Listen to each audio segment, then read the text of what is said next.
O presidente da Câmara dos Deputados, Arthur Lira, chamou o ministro das Relações Institucionais, o Alexandre Padilha, de incompetente. E Padilha respondeu citando o rapper Emicida. A treta é interessante, mas o que existe por trás dela é mais ainda. A votação pela manutenção da prisão de um dos responsáveis, de um dos possíveis mandantes do caso Marielle e a disputa pela presidência da Câmara. Então não é só uma coisa não, tem várias por aí. Vamos lá? Plantão do Meteoro.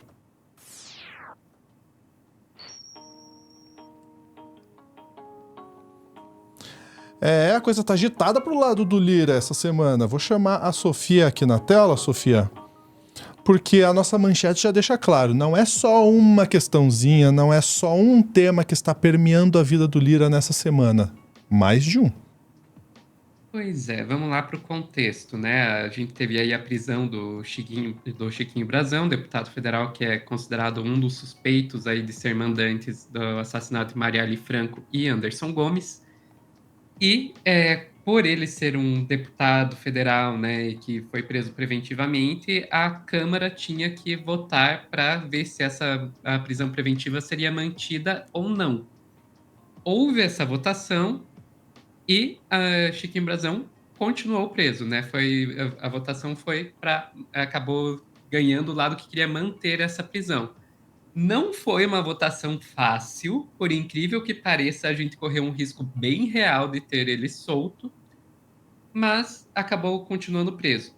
Nesse contexto, o Arthur Lira estava lá em um evento e um jornalista chegou e perguntou para ele: escuta, o fato da prisão ter sido mantida significa que você se enfraqueceu aí o seu papel na presidência da Câmara dos Deputados? Vamos ver como é que o Lira respondeu. Foi vazada do governo e basicamente do ministro Padilha, que é um desafeto, além de pessoal incompetente. Não existe partidarização. Eu deixei bem claro que ontem a votação é de cunho individual. Cada deputado é responsável pelo voto que deu. Foi vazada do...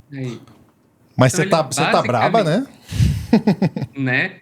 Ele basicamente falou, olha, não tem nada a ver, cada um votou do jeito que quis, e quem tá inventando essas histórias aí de que eu estaria enfraquecido é o Padilha, o incompetente. Então, assim, ele subiu um tom, né? Subiu o tom. E como que entra o Padilha, ministro das Relações Institucionais do governo Lula, aí nessa história? Está sendo atribuída a ele a articulação que conseguiu manter. Assim, tipo, está sendo considerada uma vitória dele a manutenção da prisão do Chiquinho Brazão. E com essa resposta aí do Lira, o Padilha, obviamente, foi cobrado para responder. E ele respondeu assim, vamos ver. Sobre a incompetência, eu deixo as palavras do presidente Lula. É aí o que está aí Alexandre Padilha aparecendo. Ó, o que ele disse. O presidente Lula já falou ontem sobre isso. Sobre o resto das palavras, sinceramente, eu não vou descer a esse nível. Eu sou filho de uma alagoana arretada que sempre me disse: meu filho, se um não quer, dois não brigam. Eu aprendi a fazer política com o presidente Lula, política com civilidade. Eu vejo a relação do Executivo com o Congresso Nacional como uma dupla de sucesso. Eu não tenho qualquer tipo de rancor. Sobre rancor, continua Alexandre Padilha, a periferia da minha cidade que diz: mano, rancor é igual a tumor, envenena a raiz, enquanto a plateia só deseja ser feliz. Eu troquei um enquanto por quando? Acho que eu posso ter errado a palavra aqui na hora de ler, Débora e Basília, mas aqui é o trecho que eu queria ser fiel às palavras de Emicida. Mano, rancor é igual a tumor, envenena a raiz. E aí, Basília? E aí, Débora? E aí, Sofia? E aí, você viu que ele foi lá, citou o Lula várias vezes, né? O Lula que parabenizou ele por isso, falou que o Padilha tem uma das posições mais espinhosas dentro do governo, porque sim, né, como ministro das Relações Institucionais, o papel dele é fazer articulação, e vamos e convenhamos, fazer articulação nesse contexto não é fácil. E ainda por cima, meter um homicida ali no meio, né? E é uma resposta muito interessante. Agora, a gente está focando muito nessa briga, eu acho que é importante a gente focar o que tem por trás dessa briga, Uhum. né? Primeiro, a questão da votação do Brasão, que estava de um lado votando, tentando aí que fosse votado para que fosse solto o Brasão, que estava lá Cunha, Lira, Bolsonaro, todos eles juntos tentando articular para soltar o Brasão. O Bolsonaro aí tem gente que já começa a levar para o lado de que o Bolsonaro estava envolvido na morte da Marielle, etc, etc. A gente não tem evidência disso até agora. A gente tem algumas coisas circunstanciais, mas nada que prove realmente esse envolvimento. Mas quando você pensa Lira, Cunha, etc., a gente sabe o que está aí por trás. Eles têm medo que isso vire precedente, né? Que você pegar e deixar um deputado preso acabe virando precedente para prender vários outros deputados. E do outro lado estava o Padilha. Então, assim, você realmente vê assim que o Padilha foi muito forte nesse ponto.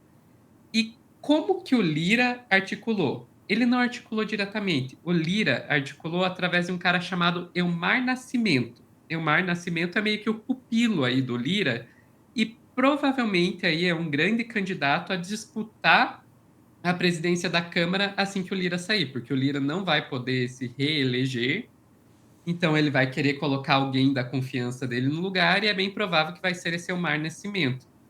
E era o Elmar Nascimento que estava aí fazendo o papel aí, sendo aí a mão aí do Lira na hora de fazer essa articulação. O plano do Centrão era que o Elmar ficasse fazendo um papel aí de agradar os dois lados ao mesmo tempo, agradar a esquerda, o governo e agradar o Centrão ao mesmo tempo, fazendo aí acenos para os dois lados, para os bolsonaristas e para os petistas. Quando o Padilha entrou com força para fazer a manutenção da prisão do Brasão, ele meio que obrigou o Elmar a tomar um lado, que foi o lado dos bolsonaristas, para fazer aí a soltura do Brasão. Então, meio que essa entrada do Padilha forçou ele a tomar um lado e tomar o lado de lá, que acabou queimando o Elmar com todo o campo progressista, com todo o campo de petista, esquerdista, etc, etc, etc. Então, assim, isso aí realmente a gente está entrando aí num nível do xadrez aí que rola aí por trás, mas que mostra que, sim, o Padilha, nessa aí, não apenas ele acabou queimando a soltura aí do Brasão, como enfraqueceu, sim, o Elmar Nascimento, que seria o sucessor aí do Arthur Lira. É por isso que o Lira ficou tão bravo. Basicamente isso. Toda essa novela para chegar, por isso que o Lira ficou tão bravo. Claro, interesse, né? Então, tudo isso que a Sofia falou é o puro suco da política, né? As negociatas, a tentativa de agradar um lado ou outro. E aí, no momento em que o Padilha entra, como a Sofia falou, o cara se sentiu obrigado a tomar um lado. Se foi o lado correto para ele na eleição dele ou não, aí acho que a gente vai ter que observar os próximos capítulos. Mas uma coisa que o pessoal no chat falou, eu não vou me lembrar quem falou, é que realmente é o Congresso e é mais difícil de lidar dos últimos tempos assim, em relação com o Executivo. O Executivo realmente está tendo muita dificuldade, porque é um Congresso com muita gente da extrema-direita, muita gente pautado por essas visões da extrema-direita, e as negociações são muito difíceis. Inclusive, eu me lembro que foi necessário apoiar, de certa forma, tanto a eleição do Pacheco quanto a do Lira em algum momento, para conseguir negociar, né? Então, até que ponto, Sofia, você acha que o governo consegue emplacar um candidato um pouco menos enviesado ali para disputar essa cadeira? Olha, eu acho essa uma pergunta bastante complicada, porque a gente vai muito você vê a esquerda, o PT, indo muito nessa coisa uma parte da esquerda, para deixar bem claro, da governabilidade, governabilidade e tal, e com isso vai colocando pessoas lá que só vão tornando o Centrão cada vez mais forte. Então, ao mesmo tempo que você fica nessa de então, a gente tem que apoiar esse candidato aqui, que é um candidato do Centrão, porque caso contrário a gente não vai ter governabilidade, não vai conseguir aprovar nada. Por outro lado, quanto mais a gente insiste nessa estratégia, mais o Centrão fica fortalecido e menor é a chance da gente conseguir colocar alguém, de fato, ligado aí às pautas mais progressistas dentro do Congresso. E eu não consigo ver uma saída para isso, e é nessas horas que eu, aí sendo 100% transparente com os meus vieses, é nessa hora que eu começo a olhar para a esquerda radical e dizer, olha, não tem solução dentro desse sistema, a gente precisa de... Eu ia dizer uma reforma política, mas teria que ser uma revolução política para realmente conseguir mudar esse cenário. A gente olha para o Centrão, inclusive, é um Centrão que está toda hora tropeçando para a direita, né? Você olha a União Brasil. Não, a gente chama Centrão, mas vamos ser sinceros, é a direita tradicional, é a direita fisiológica, né? Eu trazer aqui faltou o nome dele, o Toledo, que agora está lá no UOL, que chama de Arenão, porque realmente é isso, é um herdeiro do Arena, partido lá da ditadura militar, é isso. Porque em certo momento, nos outros governos do PT, o Centrão, entre aspas, estava até um pouco mais amigável à esquerda. Não é o caso hoje, né? Você olha uma União Brasil que faz parte da base do governo, mas está muito mais aliado com as pautas da direita. Muito mais aliado com as pautas da direita e faz parte da base do governo até que ponto, né? A gente tem que lembrar que Sérgio Moro faz parte do União Brasil. Gente. Só para cargo, só. Exato. Bom, essa, como você falou, é uma discussão complexa e a gente não foge de discussões complexas, a gente vai continuar falando sobre isso, porque essa cadeira vai ser muito importante, a gente vai ver as próximas etapas aí. Sofia, por hoje é isso, né? Eu te agradeço. Ficamos por aqui. Até mais. Na tela, QR Code para você se tornar membro aqui do Clube do Fim no Meteoro. Você ajuda a gente a fazer o nosso trabalho. E acompanha aí os arrobas para você seguir. Um grande abraço. Até a próxima.